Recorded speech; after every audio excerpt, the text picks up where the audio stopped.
Welcome to Scanner School Session 13. In this session, we have a consulting call from Jon Goldenberg. Now, Jon was one of the winners of our consulting contest that we had through the month of February. So we're going to have basically you guys sit in on our consulting session and let us know what you think. Welcome to the Scanner School, a podcast dedicated to the scanner radio hobby. Class is about to begin. Here is your host, Phil Lichtenberger. Okay, welcome to Scanner School, where we teach you everything that you need to know about the scanner radio hobby. I am Phil Lichtenberger, and my amateur radio call sign is W2LIE, and thank you for joining me today. So if you guys remember, back in February, I was promoting a little contest to kind of promote the consulting side of where I'd like to try and go a little bit. And Jon was one of the three winners that we picked at random. And it's a little funny in a way that Jon won one of the spots. Jon and I have known each other for a little bit of time. We were in the same amateur radio groups together. And Jon lives in the same county as me, but you know, he has his life, I have mine, kind of thing. So I haven't seen Jon really in a couple of years, actually. But yeah, when Jon's name was pulled out of the hat, I kind of had a small chuckle myself, going, okay, well, you know, at least it's somebody that I know helped me break the ice a little bit here. But you know, it kind of looks. I mean, I admit it looks a little funny that you know, somebody I know had won, but. I guess, you know, in the end, somebody had to win one of the three spots, so it just ended up being that it was somebody that I had known. Again, I got two other people who have won, and I am in the middle of setting up their consulting sessions at this time. So I do have something that's in the works that I would like to get your feedback on, but we will table that to the end of this podcast. So after the interview, I do have something that I would like to try, and I would like to know if you guys are interested in it. So sit back and enjoy being a fly on the wall with Jon and I discuss a couple of questions that Jon has about the local scanning stuff, and you know, we'll touch base, all of you and I, after the consulting session, and I'll let you know what I have planned for Scanner School, and like to know your feedback on what it is that I would like to try. So with that, we're going to transition into the consulting session between Jon Goldenberg and myself. Enjoy. Hey, Jon, how you doing? Congratulations on being one of the three winners of the consulting contest. Thank you for being here. Oh, thank you. All right. So again, tell me a little about what you're using as far as radios or radio goes, and this way we can start with the hardware. Okay. For scanners, I have the 15 XT. Okay. Which sits in my office. I have a 996 P2, which my wife lets me keep in the kitchen. Okay. And then I have a 496. The handheld that sort of goes around with me, and then in addition to that, I have, you know, a bunch of ham portables, ham mobile, and an HF base station. Okay, so BCT 15X, 996 P2, and a 436 HP. And then what are your interests when it comes to scanning? So mostly for the scanner, I listen to fire, the medical control for the paramedics, some other public service. So I live fairly close to Jones Beach, so I listen to the Jones Beach frequencies, the maintenance, and then the state park police from my house. Okay. And my big issue is I'm not sure how to organize stuff in the scanner. I know in the old days they used to call them banks. I'm really not sure what they call them now. But how do you decide what to put where, or, you know, do you need more than one scanner to listen to stuff so you don't miss anything? And then the last question I have for you, and I'm sure this is going to come up in to other people and in scanner school is talking about the P25 threshold. Do you leave it on automatic, or is there a better way to set that? Okay. All right. So I got here. You want fire, medical control, police services, public services, Jones Beach, state parks, and you're looking to have organization and the P25 threshold. So we'll go from the bottom top. The P25 threshold, we could talk about here, but I am going to get into that a little bit more when it comes to the P25 topics. But we'll loop back to that at the end. But are you looking to have all three radios set up the same way, or are you setting them up individually, or how is it that you wanted to set up your three scanners? So the one in the kitchen, most of the time I just leave it, especially with my wife's home, I leave it in fire tone out for my local fire department, just to sort of get a sense of what's going on. I can't listen to my local police; they're encrypted. But I would like to have them set up, fairly similar. I mean, the 15 doesn't do P25, so that's the only one that's different. The other, I have the DMR option on both the 436 and the 996. Okay. But I'm just not sure. I mean, am I missing a lot of stuff that might be interesting because it's hanging on something that's not interesting? Should I put two scanners in one room? Just not sure of organization. Right. Okay. So what I would first advise doing would probably be set up the 996P2 and the BCT15X exactly the same way. This way you can move back and forth between the two radios seamlessly. So if you're in the one room and you want to run into the kitchen, you know exactly where things are. I mean, obviously you're not going to be able to listen to something that's digital, P25 or DMR on the BCT15, but at least your banks will be laid out the exact same way. Okay. So you could use something like Butel ARC XT to program up both those radios, and you could also use something like FreeScan that will talk to both of those radios. So let's assume that they're going to be a clone of each other with the BCT15X not having the digital, and that's the way I would recommend, at least to start thinking about programming up the two radios. At least this way, like I said, you don't have to go from one room to the other and stop to think, where is this in this radio, and how come I'm missing something on the other one, because maybe you forgot to reprogram a new frequency into one of the two radios. So that'll get you on the same page as far as that goes. The other thing too with ARC XT, I think will do it, and I know for sure that FreeScan will do it, is that it will not send P25 and DMR information to a radio that does not support it. So that's good. Yeah. Okay. So it won't send any of your P25 trunk systems or conventional frequencies to the BCT15X. So you don't have to worry about the radio spitting back an error and then failing the programming. So when it comes to laying out the actual banks or the system keys or the scan list, depending on which radio you're talking about here, it's a scan list on the 996 and the 15X, and it's a system list on the 436. So what I would do is you think about how would be the best way to kind of group your agencies together. Like, you don't want one massive bank with everything in it.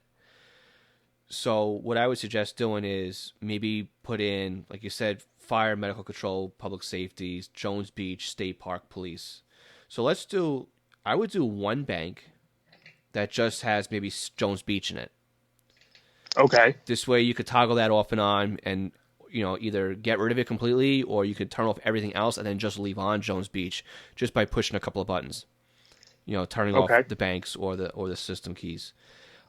Same goes with the state parks and the state police. I would break them into, since they're really two separate agencies, break the state parks and the state police into their own separate system keys as well.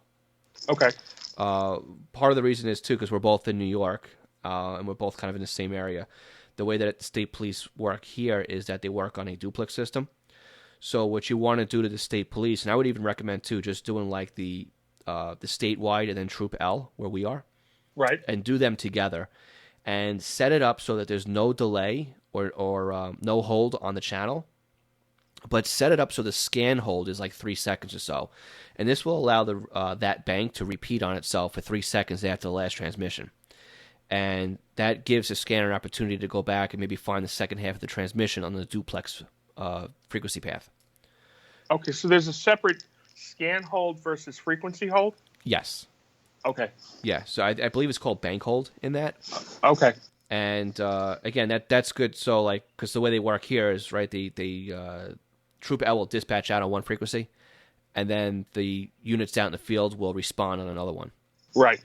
So again, that if you didn't have it set up that way, or you had it set up where the scanner would just repeat, I mean, you could, if this was like a non-DMR or DMA scanner, I would say just fill the entire bank up and just repeat the frequencies over and over and over again. But you don't need to do that on the BCT 15X or the 996P2. Okay.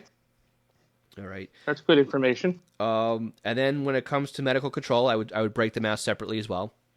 So I would put the P25 system in with the conventional system, because really you're going to spend most of the time here in Nassau on the P25. Right.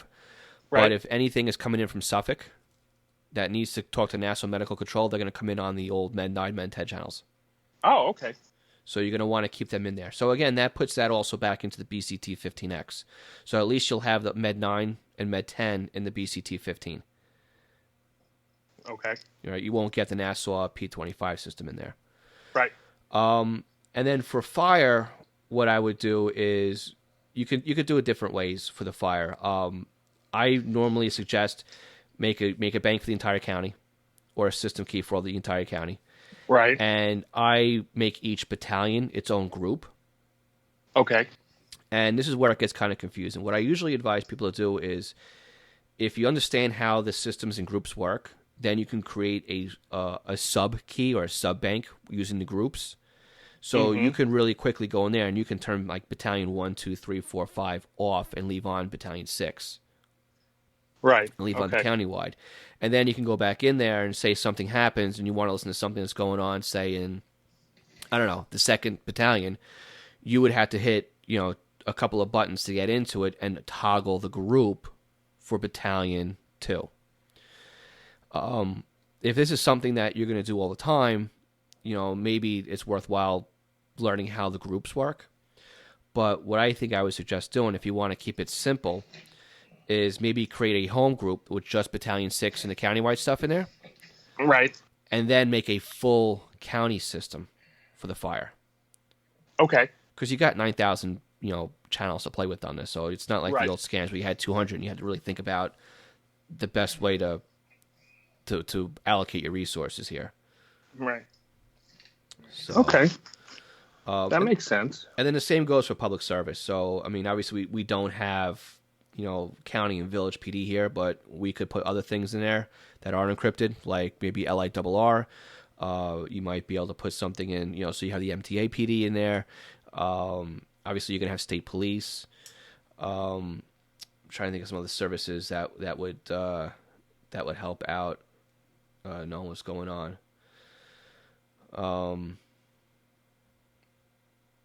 You try, something like Nassau OEM. You put them in there as well. Don't forget about, New York State emergency services and that kind of stuff. So at least when something major happens, at least you're prepared and you have them in there for you. And also think too, make a group about the interoperability frequencies. So you have the NIFOG channel layout, which has that UTAC, VTAC, 8TAC in there. So those are kind of used too by some departments to interop between each other. Not really too many, but it is active in here. The VHF stuff was really active during Sandy, and they had it patched into a UHF TAC. So so they do become active when something major happens. So, and I don't want to get too into the weeds because I know this podcast goes around the world, but I will ask: is Nassau EDACS dead? No, not yet. There's still sheriff is on there. So if you want to put something in there for public service or the police, you can put the sheriff's department in there. Medical control is still on there. The jail system is still active on there. MTA went to their own system. I haven't been able to find them. I'm sorry, not MTA, but the buses, right? Because they got sold out and they got bought out by NICE. Right. So they're on now their own system. Cedar Creek is on a DMR system because they got privatized. Oh, okay. So they're off the EDACS system. But there is still activity on it. You're not really going to find too much as far as fire activity. They've kind of all gone over to the P25 system. But there's definitely still activity on there. OEM. The hospital's still there. Yeah, Nassau University is still on there, whoever they're called these days. Nassau CERT is still on there, and Nassau OEM are still on the EDACS system. Okay. So, not quite dead yet. My other question, which is really far out in the weeds, but it's something that people from everywhere would appreciate. How do you find, I walk into a place, I see some people with radios. How do you find what frequency they're on? For example, we go into the city a lot to Lincoln Center. I'd love to listen to what's going on behind the scenes. How do you find where they are? You have a good radio that you can keep in your pocket that would help you out big time with that. That's your 436 HP. Right. And I'm saying it's good because you bought the DMR upgrade on that one. So Correct. that kind of covers that base because a lot of, independent security agencies or stuff like that have started going that DMR route. So the best thing to do is you can use what's called close call. And sometimes on the radio it's a menu setting or it's a function plus a secondary key. And you'll know you're on close call because you got a little C with like a bullseye on it on your screen. So really what close call does is it quickly scans through the range of frequencies. I guess the same way that a frequency counter would do it. And it basically locks in on whatever the strongest signal is during that sweep. So, I use it here if I see a helicopter, like a newscopter up. Instead of going through my news bank, I'll just throw close call on. Because the minute they key up, because it's line of sight, I'll typically hear what's going on in the helicopter. So there's different ways that you can use close call that you have to keep it in the back of your mind when you're using it. There's close call priority, which means the scanner is always going to stop and look for a close call frequency, even when it stops on an active frequency. There's also a close call do not disturb, which basically means that the scanner won't look for a close call if you're stopped and listening to something. And then there's, close call only, where it just sits there in a close call, setting and looks for something to pick up. You can also toggle your banks off and on. So if you were in the city and I would start looking at like the UHF spectrum first, maybe 800, and then drop down to VHF if. So you do have to set a band. It's automatically turned on. Really, is the way it is. You kind of like filter out what you don't want to listen to. So. Okay. Well, I can see their portables in Lincoln Center. They're all using, they're all 450. Okay. Yeah. So I could toggle it to say just, close call in the 450 to 480 range? Yes, you could do it that way. Yep. I believe it's just a setting for UHF. I think it's really just how it's set up in there. Okay. If you wanted to go a slower route with it, you could do a search range, and you can tell the radio to search between 450 and 470 and sit in that business band. But the fastest way by far is just to jump on the close call. And I do the same thing if I'm at if I'm on vacation somewhere or something like that. And, I'll just, if I'm in a hotel room or something like that, you just throw on the close call and you'll pretty much pick up anything that's, any activity that's going on, in the building more or less. Or, you go to the beach and a lot of times around here you got the fishing boats and they don't really stick to the VHF channel plan. They kind of do their own thing. Right. So you can always find them outside the band just by having your close call radio with you, and it picks them up instantly, or near instant. So works very well.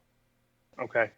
Very well, especially too if you roll up to something like if there's an emergency on your block and you see like the fire department working on something, and sometimes not every frequency is publicized. Let's put that, you can't find it on a frequency list, so you can quickly grab the frequency that way.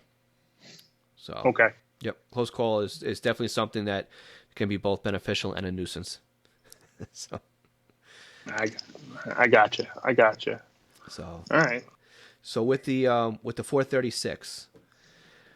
Yes. Okay, so I would recommend doing it the exact same way as the other two radios. Okay. Right? But the software is going to be a bit different, right? Because you can really only use Sentinel, Right. or you can use Butel makes ARC 536. And again, the Butel stuff is commercial. I think you have 30 days to play around with it. But you might be able to import your other. I haven't used that software in a while, but you might be able to import your ARC XT files Okay. over to the other version. If not, then you can do a lot of hand copy pasting, but it's really not that difficult to set up the system list, or the favorite list they call it, I guess. Yes. On the 436. And the nice thing too is if you have a 436 and you decide later to upgrade to the 536, it's the exact same software. But if you want to go to the standard home patrol, it's different software. So it's the same but different. So what I would do is kind of, you lay it out the same way. You can break down the medical and the fire and the public service. You could do Jones Beach, state parks, state police, that kind of stuff separately. But with the naming, what I don't like using the shortcut keys on my 436 and 536 because it's just something else to remember. And again, I typically, when I program my radios, I kind of do the same layout over and over again. Like I'll do my county fire, my county police, and my county my village police if I can, and then I repeat it the next bank over again. So then I do the next county fire, police, and village police, and then the next, so I kind of try and keep things the same, but it doesn't always work out well that way. So with the 436, 536, and even the other Sentinel-based scanners, the home patrols, what I typically do is I start out by naming my bank or my system or my favorites list with the state, the 2-digit state. So in our case, it would be New York, and then a hyphen, and then the county. So we do New York hyphen Nassau. Okay. And then a hyphen, and then fire. And then you do it again. So you do New York, Nassau, Jones Beach, New York, Nassau, public service, New York, Nassau, med control, New York, Nassau, ham radio, New York, Nassau, OEM, etc., etc. For the police, you could do like New York State, and then you do State Police, and then New York State, Troop L, that kind of stuff. And the reason why I suggest doing it that way is because you can go into Sentinel, and then you could sort it alphabetically, sort all the names. So then now you've grouped your states, your counties, and then your agencies kind of in a list. So if you decide you want to go back later and you want to add something to Nassau County, now you're not juggling channels around or system keys or anything like that. You just got to resort or realphabetize your favorites list, send it back to the radio, and then what you do is you go into the menus on the 436 and you do set scan selection, and then you can toggle like what list you want to listen to. But the lists are now all alphabetized, so you can easily just scroll through the listing and find out what it is you want to listen to. Okay. And then you just toggle the bank off and on that way. Great. So typically what I typically do is like New York, Nassau, then the agency names. And then New York, Suffolk, then the agency names. New York, and then New York City, agency names. New York State, agency name. I do USA for the national stuff, like disaster, FEMA, those kinds of things. And then you move on to the next state. So if you're traveling a lot and you want to do something for New Jersey, you start NJ, Union, and then whatever, and and then as you're traveling, you just start building in what you want to listen to, and it's all pretty much drag and drop from the Sentinel software. So it does make it a lot easier to organize the HP scanners. Great. Okay. And then again, if you decide you want to go back later on and you want to start adding the bank keys into it, you can do that later in the future. But just to get things started and organized and just into the scanner, and typically this is just where I stop, is just by putting them in with the name, and I just use the menus to toggle things off and on the 436 and 536. Okay. All right. That makes a lot of sense. And that's the whole goal, is I would like easy organization so that if I hear something's going on, that I can find them right away. Right. And then the other thing, too, to mention, too, with the 436, 536 is because of the way it's set up like with agency, department, and then frequency. So what happens with that is, say you make one for Nassau County Fire, and then you can do the battalions, and then you can do, obviously, the frequency. And you can lock the battalions off and on because they're considered departments in the programming of the 436. So you can just make a Nassau County Fire Bank, and then you go in there and you just avoid the battalions you don't want to listen to. Right. And then if something does end up happening, you can then unavoid or unlock the battalions that you want to pick up. So a little bit more flexibility from the key. It's not as difficult once you kind of understand how quickly you can turn things off and on using the 436, 536 keypad. Since you mentioned avoid, what's the difference between temporary avoid and permanent avoid? Okay, so temporary lockout and temporary avoid versus permanent is when you hit the avoid or the lockout button once, it puts it into a temporary position. And what that basically means is it's only going to be locked out until you turn the scanner back on again. So once you turn the scanner off and turn it back on, whatever you had temporarily avoided is back in the scan list. Okay. But if you permanently avoid it, no matter how many times you turn it off and on the scanner, it's going to stay in the lockout list. Got it. Okay. That makes sense. Okay. Yep. Okay, so now going back to your original question, too, about the your P25 threshold settings.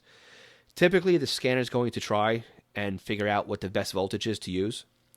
The more samples it takes, the more kind of or at least the way I understand it, way it works, is it's going to kind of hone in on it a little bit. But that's not always, whatever the scanner does isn't always the best. So I forget how you do it on the 996P2. I think it's like function, and then it's a secondary button. I don't remember off the top of my head, but what you do then is there's a voltage range. So you can cycle through the voltage ranges and then see where it kind of sounds the best to you, and then you lock in that voltage range. Yeah, it's 1 through 10. Yes. And the scanner should tell you on the front what the low and the high threshold is. And I think as you bring it higher, I think it kind of brings the voltages a little bit closer together. Okay. So I think that's how all that works. But it doesn't hurt to play with it. It's one of those things that if you don't like it the way it sounds, you can always throw it back to automatic. But I think it's part of the hobby, right? Part of the hobby isn't just going online and have somebody spoon feed you the information. It's a hobby. You kind of want to go out there and you kind of want to discover things on your own, and then share what you know with somebody else, type of thing. So what happens is you have the thresholds, and I think what happens is as you adjust the threshold levels, the voltages get closer and closer together. So the lower is going to increment and the higher is going to decrease a little bit. But again, you could always play around with it, and if it sounds good to you, you can lock it in, and if not, then you can always just put it back on the automatic and see what the scanner gives you. But kind of the thing too with I hear the digital, like I can hear that it's a digital type of signal. It doesn't sound to me as good as analog sounds. So I think that too may just be me not setting up the P25 thresholds enough to make them sound good. Well, they definitely have a different sound than analog. I mean, you and I have been hams for long enough to know how things have changed from the old FM to digital. Right. And again, too, scanners aren't commercial radios. So they're not going to sound as good as something that costs $8,000. True. It's just not the same. True. So, but yeah, I would suggest, play around with the P25 thresholds. And if you find something that works, then, jump on Radio Reference or jump on, my local site, which is w2lie.net, and share the values that work for you for Nassau County. And, I'm sure others will like to know what it is that you're finding that works. And maybe somebody else has something that works well for them. And your website is my go-to site. Good. All the time. Glad to hear that. It's a little outdated at this point, but I'm working with a VA right now to kind of merge it with my other website and bring it up to the new millennium. Okay. So it's going to be more mobile friendly and everything else. It just takes a lot of time to get all these things done. So Great. But all right, Jon, do you have any other questions for me? No, I thank you for your time. I thank you for your expertise, and this was very informative. I've really got a handle now on how I want to organize the scanners. Excellent. I'm glad I could help you out. Yep. All right. Thanks, Jon. Yep. I'll talk to you soon. Thank you. All right. Bye. So as usual, the Scanner School podcast is brought to you by EastCoastPagers.com. East Coast Pagers is a Unication, Apollo, and Swiss phone dealer serving the U.S. market. From one-way, alphanumeric, POGSAG, and flex-based pagers to voice pagers, the Unication G1, the Swiss phone, new S-Quad 360, the Apollo line, and even the Unication G4 and G5 P25 pagers. They have you and your department covered. So if you're looking for a pager just for yourself, or if you need a quote for your department for an evaluation or whatever, contact EastCoastPagers.com. And if you go to EastCoastPagers.com/scanner school, you'll see a special gift from them to you when you put a Unication G1, G4, G5, or an S-Quad voice from Swiss phone in your shopping cart. Again, that's EastCoastPagers.com. So there's one thing that Jon had asked me that I forgot to answer. He kind of asked it at the beginning of the interview, and we didn't loop back around to talk about it. But Jon was asking me if it made sense to use more than one scanner because he's afraid of having something happen and not being able to pick up on it because the scanner is actively listening to something else. Now, that's a very valid concern, and depending how large your scan list is, that's a very good possibility. And I mean, especially in like the county where I live in, where there's something like 72 fire districts out here. It's crazy, and the chances of more than one department coming on at the same time, there's a good probability that something like that could happen. So what I typically do is the way I have my scanners set up is I have 4 of them that are kind of on all the time that I may not be listening to them. The volumes may be down. I have more people actually. These are my live feed scanners. So I have one that does Nassau County Fire. I have a scanner that does Nassau County Police, which really only has like 2 village departments on it this time because everything else went encrypted. I have Suffolk County Fire and Suffolk County Police all operating on their own dedicated scanners. And, of course, I have other radios that are kind of set up that I have one that's in the common space of my house, the kitchen, that just has my local fire department in it, and that's all it does. I keep a couple fire pagers laying around here, a couple of Unications, and they basically run through the 3 or 4 departments that surround my location. So I don't have to hear everything. I just get the tone outs, and they're quiet. And if it is something I want to listen to, then I can go to another radio. So it really does depend on your budget and, how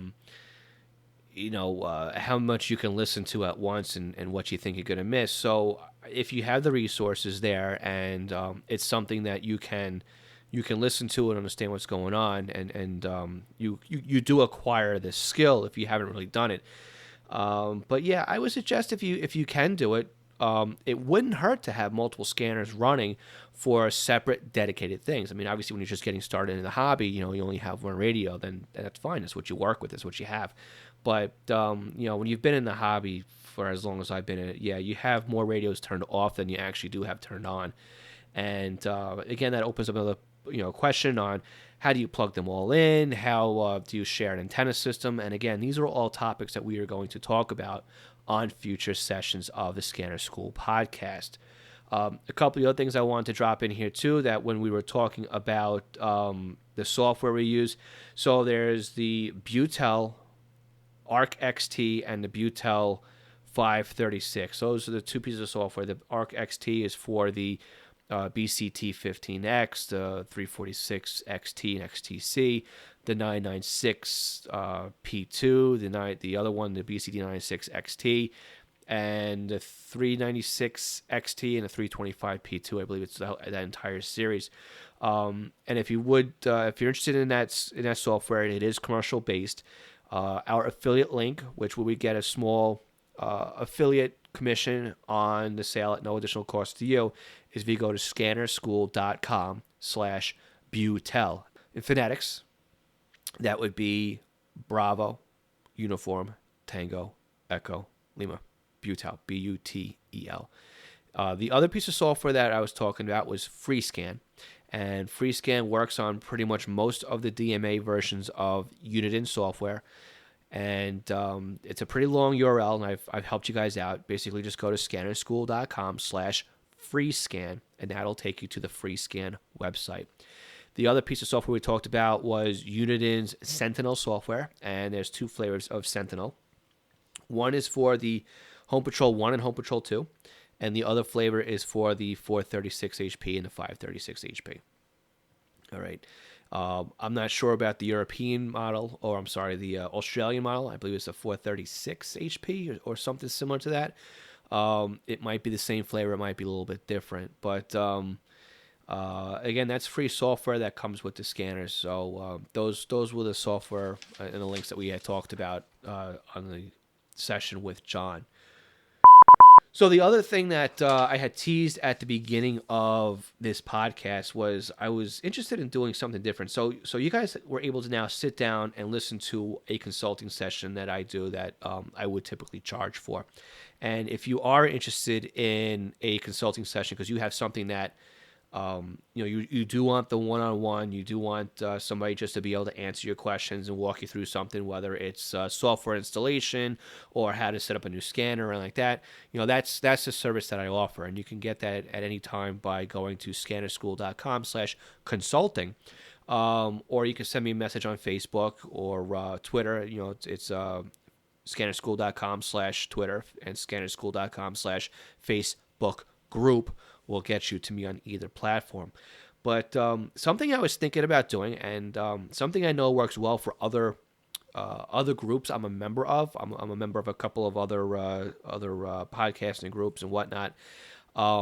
They seem to use Facebook Live as a way to answer questions to the community, which is something that I like to try and do.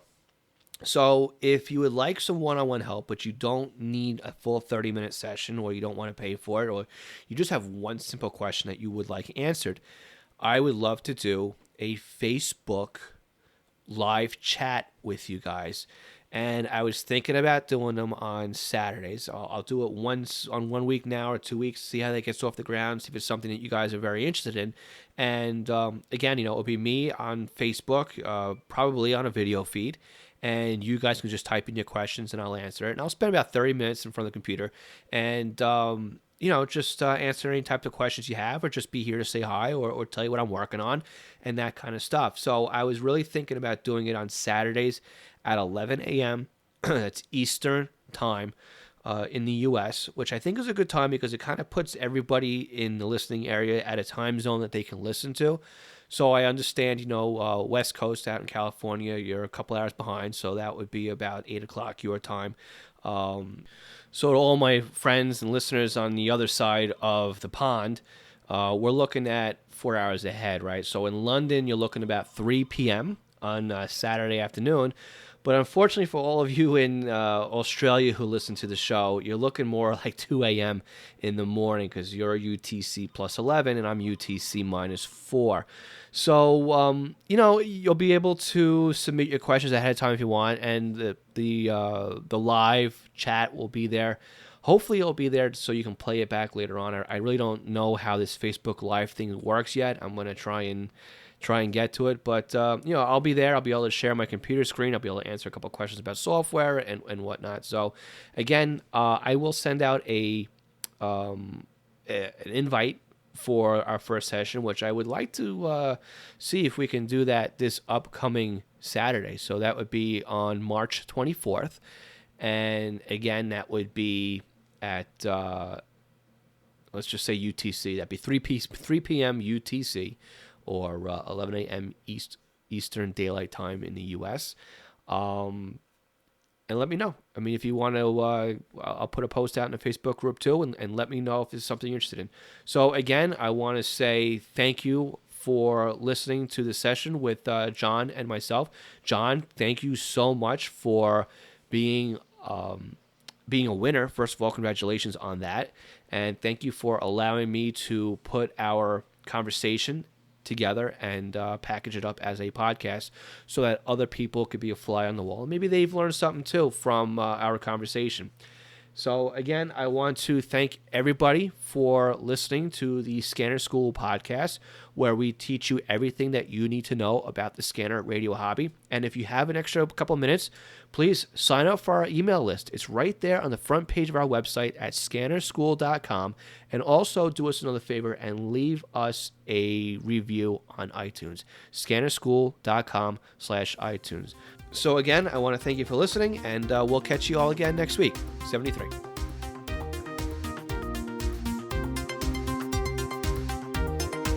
Thanks for listening to the Scanner School podcast. Be sure to visit www.scannerschool.com to access the show notes and bonus content.